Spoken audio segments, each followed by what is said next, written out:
subtema tentang pertanian, peternakan, kelautan, dan perikanan.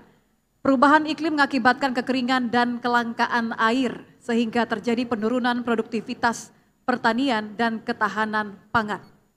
Data di tahun 2023 dari Kementan, produktivitas padi mengalami penurunan rata-rata 1% selama 5 tahun terakhir.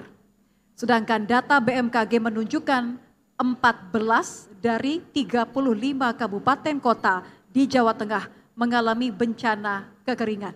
Pertanyaannya, bagaimana strategi paslon untuk mengatasi kelangkaan air dan kekeringan agar produktivitas pertanian dapat ditingkatkan untuk ketahanan pangan yang berkelanjutan? Waktunya 3 menit, dimulai dari Anda berbicara, silakan. Terima kasih.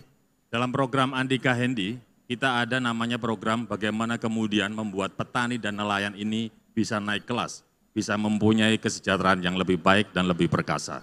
Maka kami sudah investigasi.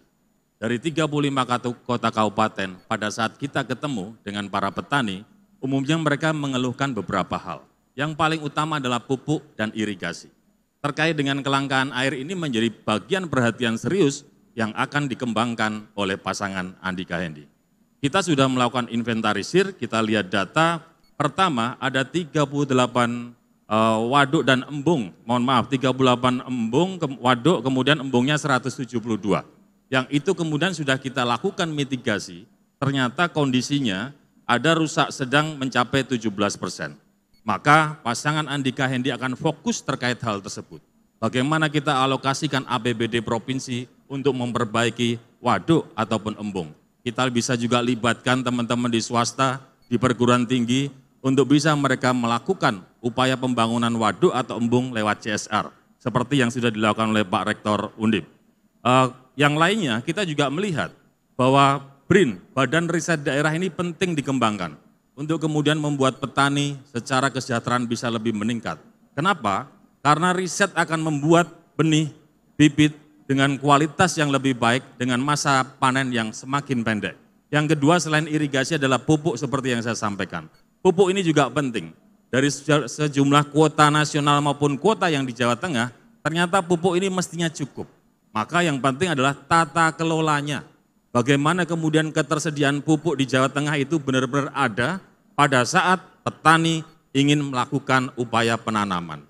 Miris sekali kita mendengar, petani pengen nanam, pupuknya sudah tidak ada. Yang keempat yang tidak kalah pentingnya adalah pasca masa panen. Bapak Ibu sekalian yang selalu saya hormati, petani kita sebagian besar adalah petani gurem yang kepemilikan tanahnya kurang dari setengah hektar.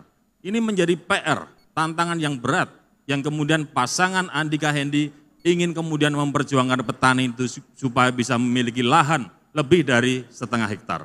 Supaya kemudian bisnis pertanian itu bisa menjadi sebuah industri yang mereka bisa merasakan kemanfaatannya.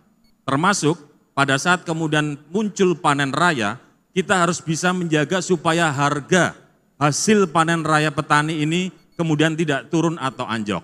Maka kita akan siapkan gudang, kita bisa bentuk BUMD untuk bisa membeli harga-harga produk-produk petani saat panen raya, atau bahkan kita bisa libatkan swasta supaya mereka juga melakukan aktivitas pembelian pada saat petani memasuki panen raya. Terima kasih.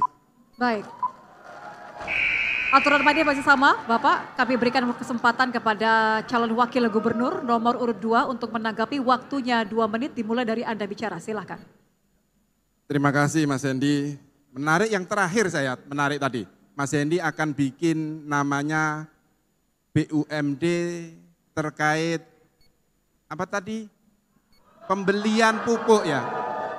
Mas, hasil panen itu kami di Jawa Tengah sudah ada Mas BUMD-nya yang bernama Jateng Agro Berdikari. Jadi nggak perlu lagi bikin BUMD lagi.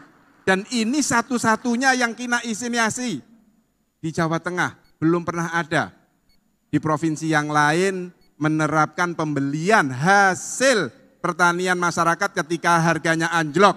Bahkan saya sempat pribadi membeli beberapa hasil panen. Supaya apa? Stabilisasi harga itu terjadi di Jawa Tengah. Terima kasih, mungkin Mas Lutfi mau menambahkan. Baik, terima kasih. Ada beberapa hal yang perlu saya sampaikan. Pupuk di Jawa Tengah cukup, bukan kurang. Di Indonesia, Kementerian telah menyiapkan 40 juta ton. Ditambah 40 juta ton cukup. Yang tidak cukup adalah pendistribusiannya kurang tepat sasaran. Dari mulai proses distribusi, kemudian ke PKL, baru ke petani. Apa yang salah? Ke depan apabila saya dan Gus Yassin menjadi gubernur, kartu tani akan saya hapuskan. Untuk apa? Untuk tata kelola pupuk yang sekarang carut marut. Bukan tepat sasaran. Misalnya dalam kartu tani itu seseorang hanya bisa ngambil suatu PKL. Ternyata di PKL itu urainya habis. Tetapi kartu tani tidak bisa dipakai untuk ke PKL yang lain. Akhirnya Pak Tani bilang pupuknya di sana habis, padahal PKL-nya tidak di sini. Ini yang perlu dibetulin mekanisme pendistribusian pupuk di wilayah Jawa Tengah. Baik, kami berikan kesempatan yang sama durasi 2 menit untuk merespon tanggapan dari Cawagup nomor urut 2. Silahkan Cawagup nomor urut 1. Terima kasih Gus Yassin, Pak Lutfi. Gus Yassin bercerita Mas Hendy nggak perlu buat BUMD untuk beli hasil petani. Oh ya, karena katanya sudah dibangun atau dibentuk. Sejak kapan ya Gus? Karena masa kampanye, mohon maaf. Karena pada saat kampanye saya turun. Bagaimana kemudian di Banjarnegara, tomat itu dibuang sama petani. Kenapa? Harganya turun, tidak ada yang beli. Bagaimana kemudian kita ke Temanggung, Wonosobo? Tembakau, hampir banyak petani yang mengeluhkan tembakonya nggak ada beli. Karena salah satu perusahaan besar itu tidak membeli hasil tembakau. Jadi buat kami Andika Hendy, program itu adalah harus ada kemanfaatannya buat masyarakat. Program kalau hanya tercatat sebagai program yang muluk-muluk supaya masyarakat kemudian melihat pencitraan, buat kami tidak akan melakukan gitu Gus. Mohon maaf Gus ya. Maka mungkin saya yang keliru, saya mungkin terlalu ekspektasi terhadap BUMD yang sudah dibuat di zaman Gus Yassin. Catatan yang kedua, saya sepakat dengan yang disampaikan oleh Pak Lutfi tentang pupuk. Benar sekali. Nah inilah PR kita. Pasangan Andika dan Hendy pun Pak Lutfi, hari ini kita juga ingin fokus pada problem pupuk.